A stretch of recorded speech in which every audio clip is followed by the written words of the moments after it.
I'm down here, I'm sure.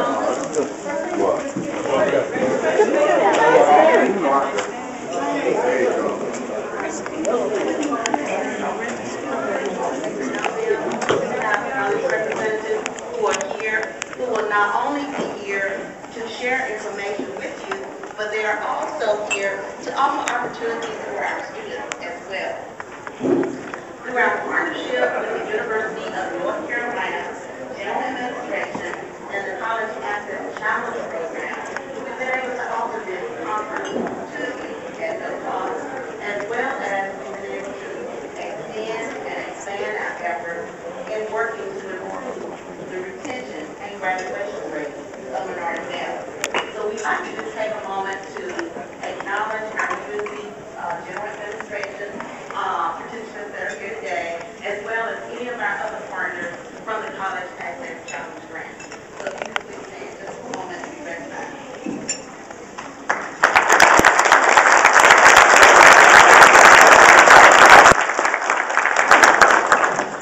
Currently, we have more than 40 programs on North Carolina Community College campuses that are working with our students to improve minority male success in education.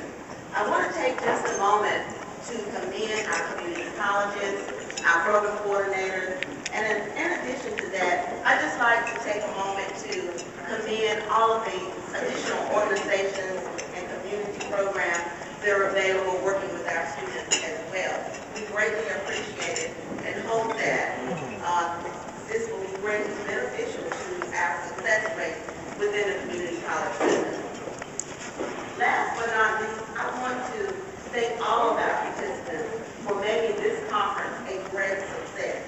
Without you here today, we know that it would not be what it's going to be.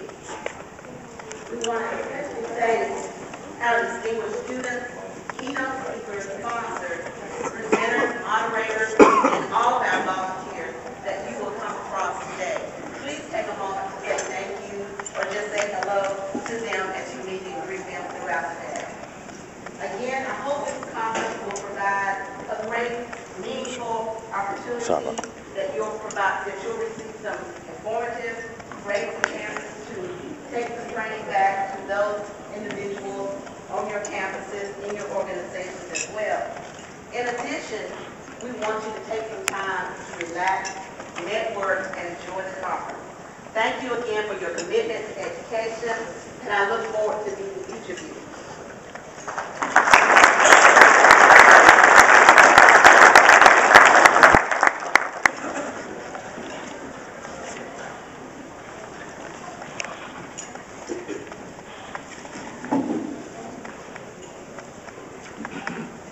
I think sometimes in a gathering like this, the introduction of the keynote speaker is probably the most challenging thing to do.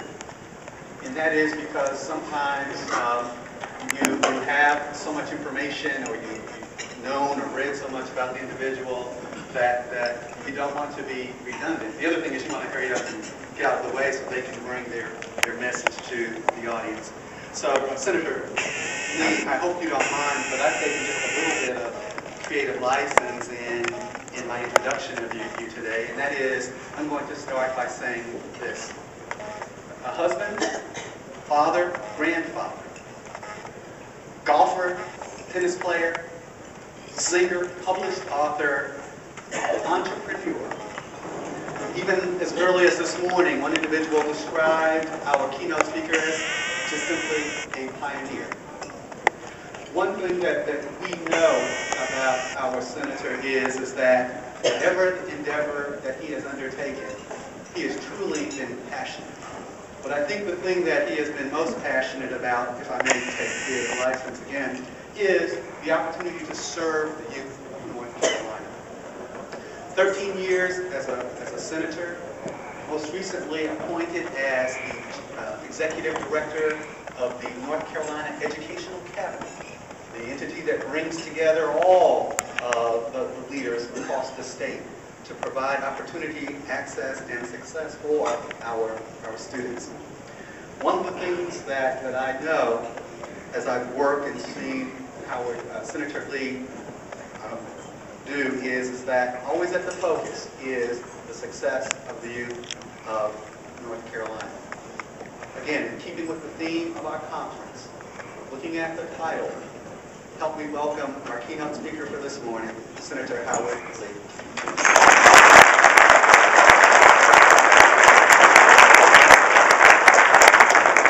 Well, thank you very much, Mr. Wilson. I am delighted to be here and consider it an honor to have the privilege of participating with those of you who are gathered in this conference.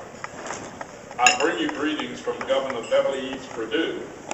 Our governor is aware of your gathering here, wants you to know how supportive she is of the efforts that are being made, but more importantly, she wants those of you who are here as mentors to understand how grateful we are that you're willing to share some of your experiences, your time, your talent, and your knowledge to help young people find their way and stay on the straight and narrow. So I bring you those greetings and extend that appreciation.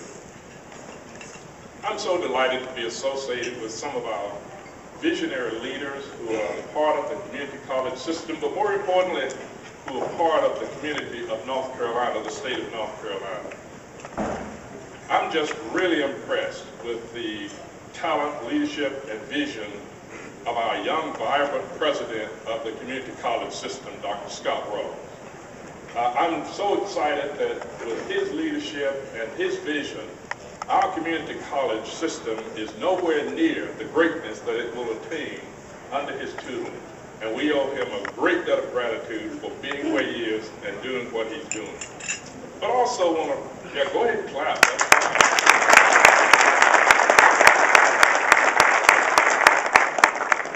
But I also want to recognize other young leaders who are associated with him. Monica Hickman and Van Wilson and Ms. Wanda White and Dr. Dolores Parker, all of whom are contributing to the ultimate success and the performance of our community college system, and I'm indeed grateful to them. Now, we look around the room and we see a lot of empty chairs, and I know somebody will conclude that, well, where are all the people? Well, the people who are most important are here, sitting in the chairs.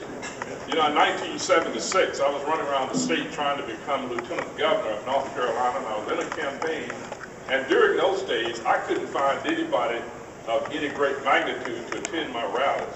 So I created a saying that would both not only inspire my supporters, but also give me some relief, and that was, start me with 10, who are stout-hearted women and men, and I'll soon give you 10,000 more. And that's the spirit I hope that you'll gather here, is start with what we have, because you're here, you're committed, you're most important, and I know much of what I say today will be like preaching to the choir, but even the choir every now and then needs to be injected with some spirit, and I hope that that will be the results of our time here this morning. Last night, I was out giving a speech, as I am most nights, and last night I was asked to give a speech on what was it like growing up in the South. And of course, I can talk about that because I've experienced it, and I shared with the folk, growing up in the South, I could not go in the front door of the courthouse. Growing up in the South, I could not go into City Hall. Growing up in the South, there were many institutions that were public institutions that were off limits to me. But growing up in the South, I went to a poor school where I did not have a single new textbook for the 12 years I attended.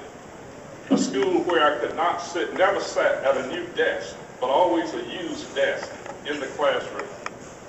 A school where we did not have but one basketball that we both practiced and whatever we played games with. And I could go on with a long list of things that we did not have.